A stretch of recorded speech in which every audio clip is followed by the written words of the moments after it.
Welcome back to Ask H&B, where we answer your common wellness questions. My name's Emily, I'm a registered nutritionist at Holland Barrett, and I'm here with the wonderful and experienced Lauren. Hi, I'm Lauren. I'm a ex-professional basketball player turned fitness coach. So in this series, we're talking about movement, and then in this episode in particular, we're talking about the importance of recovery. So just to give us an introduction about muscles, I'm going to go back to basics a little bit.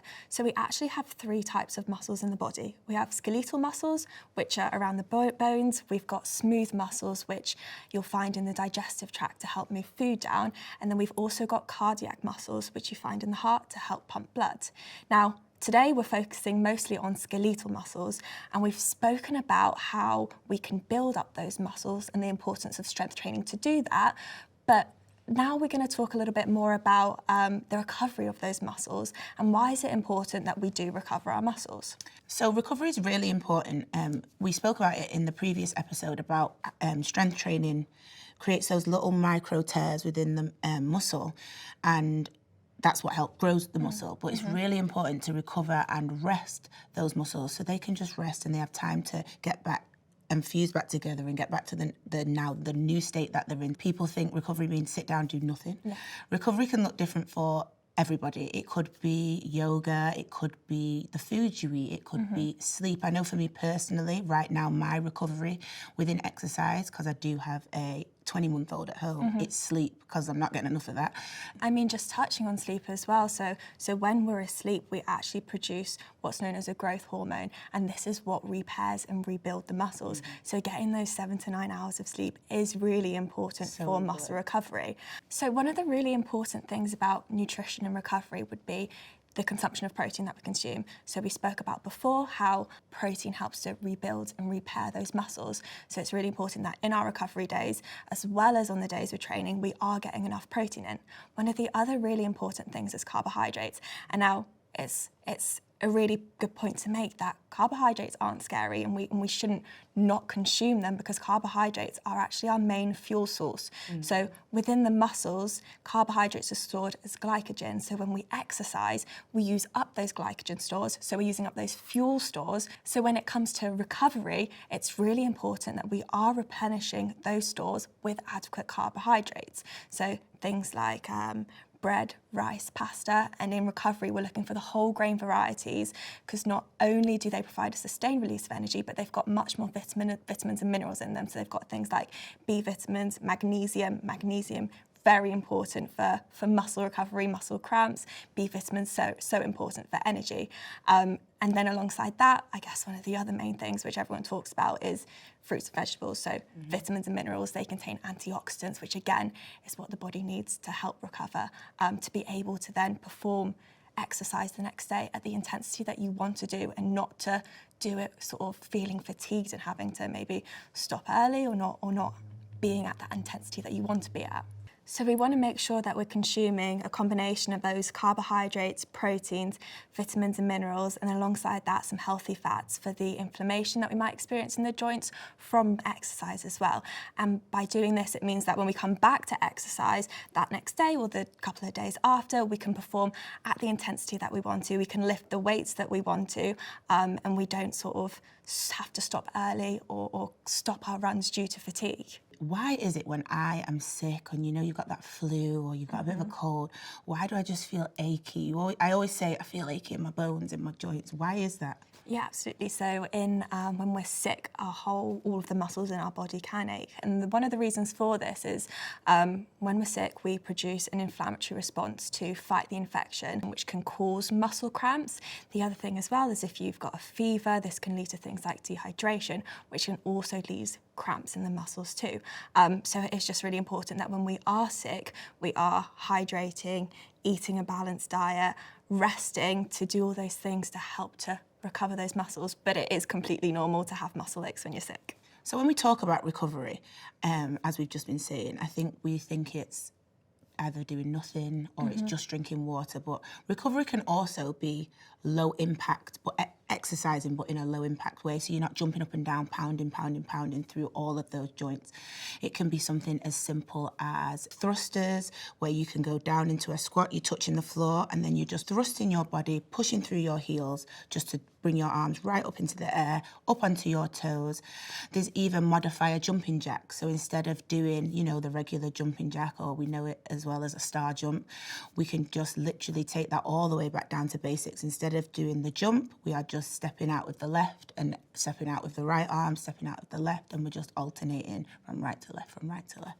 So with recovery, I guess it depends on different people and recovery length and recovery time, or the types of recovery you might choose to do could be dependent on age, fitness level, stress levels, maybe the sleep that you've had.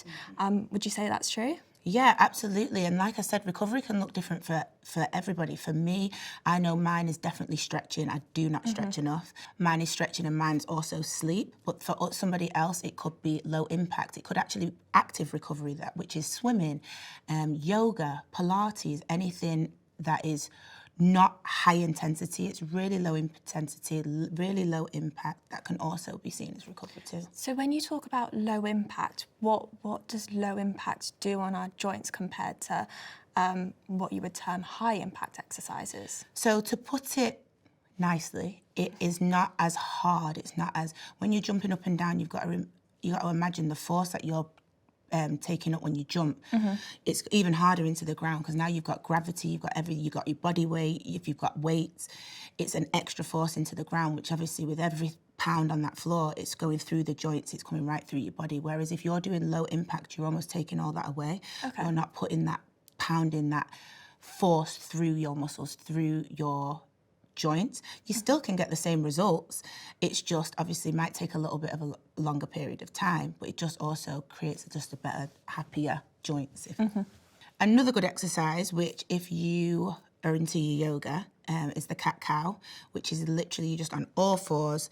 You, with the inhale, you round your back off, and with the exhale, you just pushing your back, pushing your bum up to the ceiling, just to really get that good stretch through your spine. It's a really, really, really good exercise, especially for recovery. And it's really good for your breathing as well, and it's good for your mental health.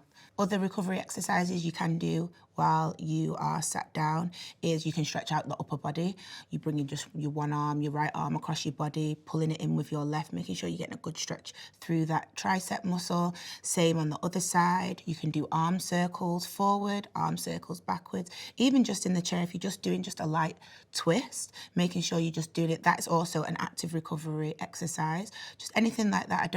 I think when we think of recovery or even exercise, everything has to be on our feet and up and about and walking around, and that's not necessarily what it can be. You can be sat down, you can be seated on the floor, on a chair, and as long as you're just getting those movements in, getting those stretches in, it'll work perfectly. So right now, the hot topic, or the cold topic right now, is ice baths. I know everybody is doing them. Everyone's got them in the garden at the moment. I know myself as an ex-professional athlete, I used to swear by an ice bath. I used to feel like it was the best recovery, especially after a 40-minute basketball game and maybe playing even 30 to 40 minutes of that game. I knew that that was the best recovery for my muscles. But what do you think about them? What's your opinion on them? Well, there's a lot of research going into it at the moment, and there's some science to suggest that the cold temperature from the ice actually helps to constrict the blood vessels, which means that we get less blood coming to our muscles, which in terms has suggested to mean that we get a flush out of certain toxins such as lactic acid, we get a reduction in muscle breakdown, and then again that ice, the numbness also helps to reduce any pain or inflammation that we might be experiencing following sport and exercise.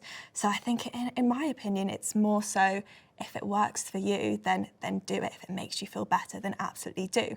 But obviously, people deal with things differently, and if ice baths work for you, then great, but it might not always work for someone else. And I do think it's, when people see the ice baths, they see these expensive baths in people's gardens, and they even have the big dressing gowns on as well. But I know I'm a busy mum. I'm still playing basketball at the moment. I just go and get some ice packs from the shop, I'll come home, I'll run a bath to like waist height, and I will just throw the ice in there, and then I'll sit in it for a good 2 to 4 minutes. I don't try and go in over anything but 5 minutes. And even after that, I even feel mentally a lot better as well. I don't know if it's just, I don't know the science behind it, but I do know I just, because I've told myself, right, we can do this, we can do this, we can do this, we can do this. And it does get easier over time, but it definitely helps my body. And I'm really looking forward to next episode where we tie everything together and we talk about mind, body and movement, one of my personal favourites. Yeah, I'm really looking forward to that one too. See you then.